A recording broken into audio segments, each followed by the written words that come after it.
One, I am fucking excited to get ranked number 15 in the world. When you knock number 15 out, you take number 15.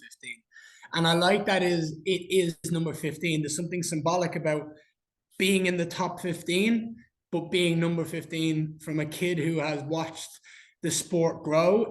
I'm excited to have that number specifically. So that's exciting for me. And yeah, with it being on ABC, that's something as well that I spoke to my team with after the last fight. And I said, I want to grow my followers. I want to grow my team, my supporters. And what is the best way to do that? I believe is to put it on live television, not put it behind a paywall, to have the most amount of possible eyes see my performances will help grow not only me and my support, but the UFC as a whole. So I'm excited to do more ABC fights and yeah, impress a lot more people on the planet. He's been in there with some killers in the division. Is he your toughest opponent yet? Is that fair to say? Yeah. At least ranking wise, I guess. Yeah, Yes. yes. I mean, yes, you can say that. I don't believe so. I don't believe he poses as much threats as a lot of people have. He's a very one-dimensional standard fighter. He's a southpaw boxer in MMA. Doesn't throw a lot of kicks, doesn't go for takedowns, doesn't go for submissions. So I find that as an easy opponent. Whereas there's some guys who are a bit more wrestling based, have heavy hands and like to kind of bang to get into the takedown. And I would find them a bit more difficult. So stylistically, I don't believe he's my toughest opponent. But from a ranking perspective and I have proven myself perspective, yes, he is. But I'm going to prove on Saturday night, Steve, that I am far superior to him and that no one will be arguing that we should have been in the cage together. It's like, well, one guy was far, far better in that octagon.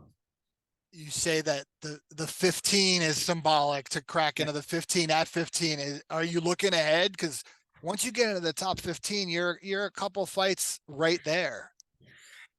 Once you get in the top 15, it's a scary division, man. Like it is. Like most people talk about, yeah, I'd smash the division. I'm like, what are you talking about? This fucking savages littered through the whole top 15.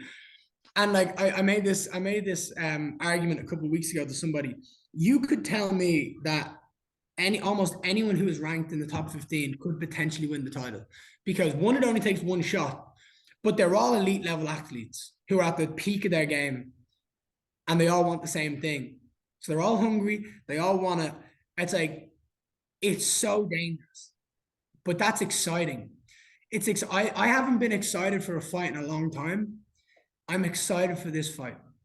And I promise you that energy is going to translate into that octagon on Saturday night.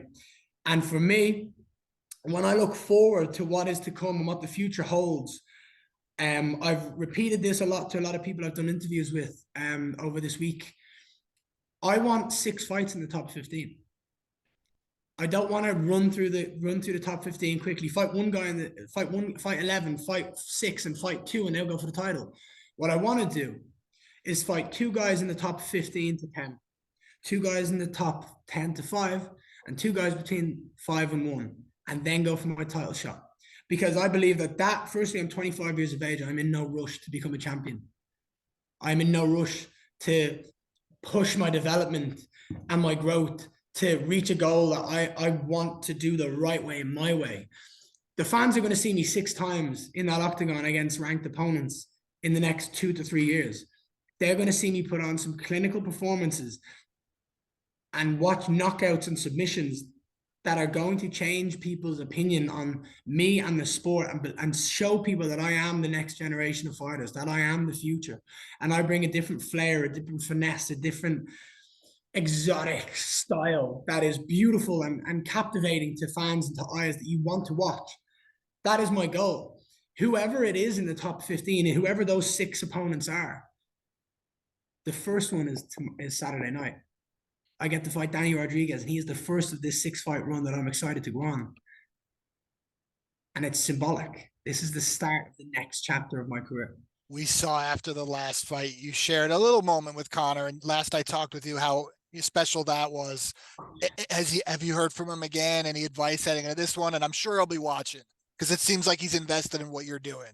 He should be an investor in what I'm doing. I'm his fucking I'm here because I was excited by him, that I was watching him as a kid. It's like, it's cool. I could imagine being in his position. It would be cool to see that guy that ended up following in his footsteps to an extent, but is doing it his own way.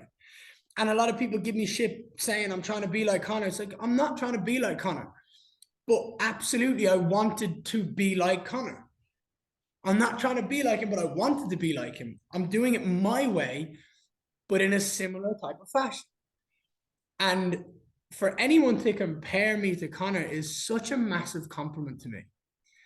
It's like if you tell any basketball player in the world, it's like, you're trying to be a bit like Michael Jordan. It's like, is that a bad thing?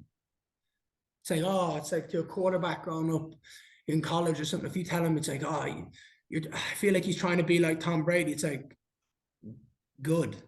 He's trying to be like the best who's ever done that specific sport.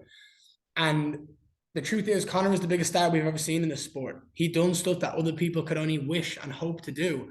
And I'm not sitting here saying I'm going to emulate anything that he did, but if I can have any pinch of the success he had, I would love that.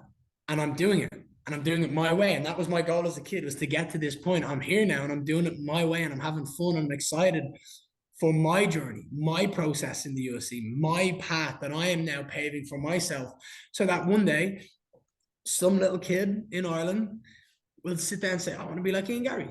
That's the goal. That's cool. Like, that is true success, when a kid has changed and devoted his life to follow in your footsteps. That's pretty fucking cool. So there hasn't been any conversation between me and Conor, but a massive win on this weekend's card absolutely solidifies, one, an Ireland return. We return back to Dublin, and it puts some heat on the Conor Chandler card whenever it's possible, whenever it happens. You can guarantee that it's obvious and inevitable that me and Conor are going to be on that main card together, and it elevates Irish and European MMA as a whole, but obviously the UFC as a whole. When you've got two Irishmen who talk a lot, who show up, who have some fun and excite fans, it's a big win for us Irish. I was going to ask you that. So the goal to get by D-Rod, and whenever that card is, you want to be on that card. Not only is it Conor, it's a teammate of yours. Yeah, exactly. Yeah, it makes so much logistical sense. It's like literally, and the only other Irish man signed to the UFC is competing on the card, and it will be the biggest card of the year. It obviously makes sense to put the other Irish guy on the card and have those two represent European and Irish MMA, help grow the scene again, help put that buzz and light that fire under some people's arse and under a country's arse, because Ireland is booming at the moment and we've got a lot of talented fighters coming through. We currently hold 3 champions in Cage Warriors, all of whom, when I go out here and knock D-Rod out and get the UFC back to Dublin, I believe will all be signed to the UFC. I'm spearheading this takeover part 2, and I'm excited to help my country grow and succeed and have more people in the UFC.